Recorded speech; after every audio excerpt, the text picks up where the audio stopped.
It's Rod / Breslau here of Gameriot.com. We're here with Magnus, Fojji, Olsson. How are you doing? I'm doing pretty well. I've had a day to relax and reflect. Everything. Well, how was your Quakecon in general? Well, the first 2 days were really Fox is my boy! frustrating. Woo! Fox is crazy! Like a fox. Yeah.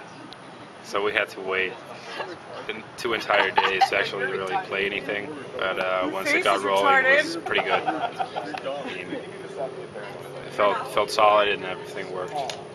How was the slant system on day 2 compared to day 1?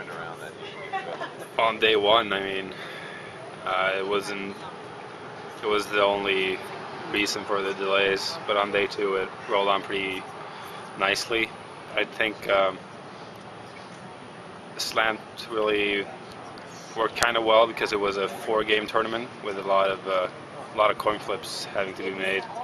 So that's why the system was actually a really good idea. I'm not sure if in a normal 1-game Quake 4 tournament it would be as useful, but it was cool. And I mean, even if it's just for updating the brackets instantly online so people can see what's going on, then I think it's worth using it.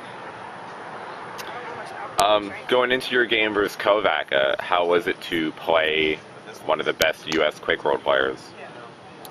I mean, he was good, there's no doubt about that. But I felt like I played players of similar skills or even better on the Swedish servers, because I mean, Scandinavia is Quake World mecca right now. There are so many awesome players, and people are still active, and we play on land pings.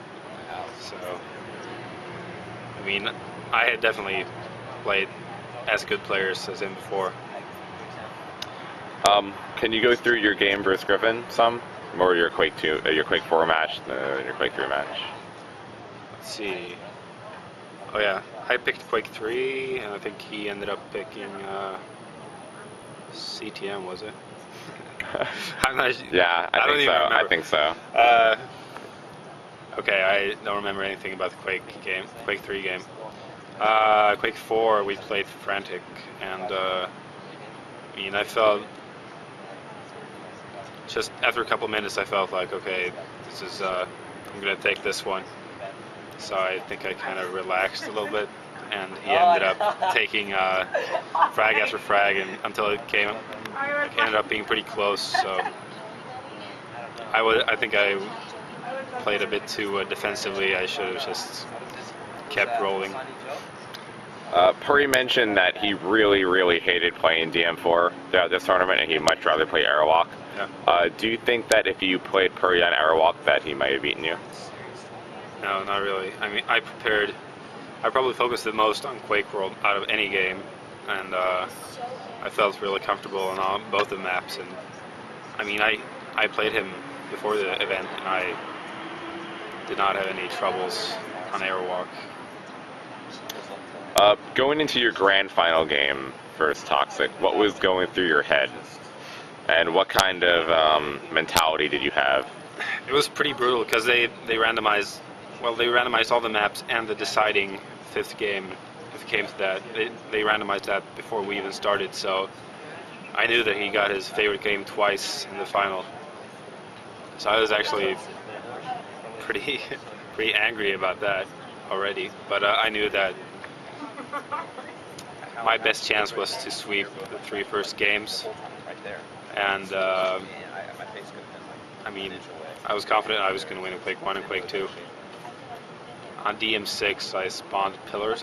He got his favorite map. I mean, I think he's probably the best player in the world on DM6, I have to say.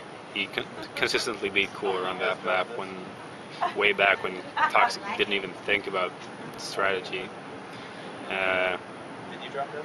Yeah, so he got DM6, and I spawned pillars, and it's a blowout map. If you run all the items, then the other guy is pretty gone. Well, I mean, can you explain what happened? I mean, but still, you were regarded as basically the best Quake 3 player in this whole event, and that you probably should have beaten Tox in Quake 3, even if it was DM6. I could have, but if you play 10 games, one guy's going to win 6 or 7, and the other guy's going to win 4 or 5. That adds up. What happened in both Quake 4 matches? Well, Frantic, I was just. Well,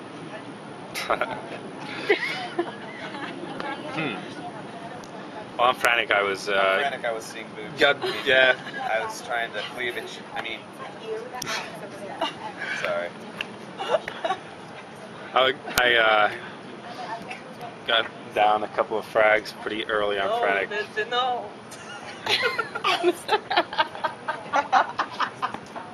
Guess you need to add an age limit to this video.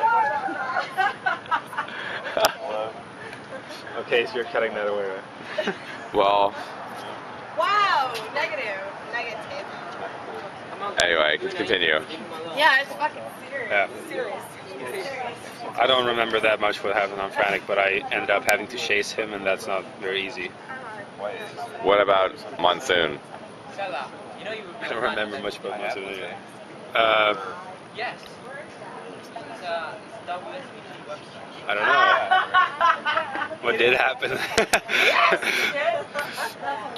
All right. Well, maybe this is a precursor to my next question. Yeah. But yeah, Tox mentioned that. Dirty boy, you. Hey, you know what that word means? Bad, You over there. Bad. He mentioned that he thinks that it's a mental game for you. Do you think that you can't beat him because it is a mental game? No. I mean, I've just been doing pretty poorly against him recently, but I think I can absolutely compete with him. But I mean, he's the best Quake 4 player in the world, and I don't think me losing to him means that I have a mental block or something. Yes, but you've never been able to defeat him in Quake 4. You came so close to WCG, and you had a lead by 10 frags, and then you had come all the way back and beat you, and ever since then, he's blown you out in about every map on both Dallas and at Louisville. And now, in all maps since that one. And now at Quakecon, he blew you out on Frantic and blew you out in DM6, and then it was closer on Monsoon, but he still won. Do you think he may be right that you can beat? You don't have this problem with others, but just him alone, and it screws up your game? No, I just think he's a lot better than everyone else. Seriously, he is. Wow. Isn't he? If he swept the entire last year and almost all the events so far, I suppose he's better than others, right? Yeah. Well, do you think he got lucky at QuakeCon because he got to pick Quake? He got Quake 4 as a deciding map between you, Dang, and Nameless? Well, there's no doubt, really, that it came down to the coin flip if he was going to win the final or not.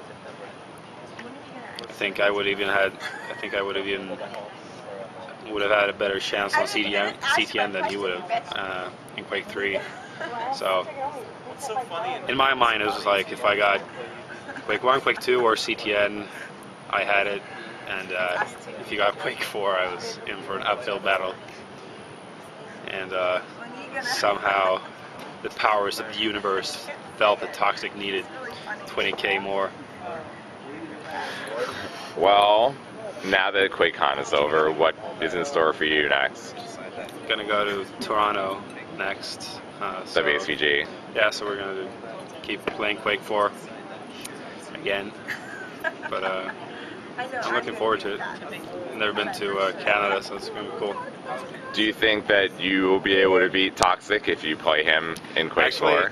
Looking at the seeds, it looks like, let's see, Toxic, Avik, and I will be on the same half of the bracket, and Cooler might be as well. In a good way. So that's going to be lovely. But, I mean, why not? Sure. Okay, well, anything else that you'd like to add or say about this year's QuakeCon, or, Huh? Is there anything else you'd like to add? Anything? Shout out to your sponsors. I know I did Thermi and Tox already. I think I already know what's going to be coming here. Yes, I would like to thank The Fatality brand for their support, and I'm very happy to be a part of that players. Thank you. Thank you, Rod Breslau. Slasher.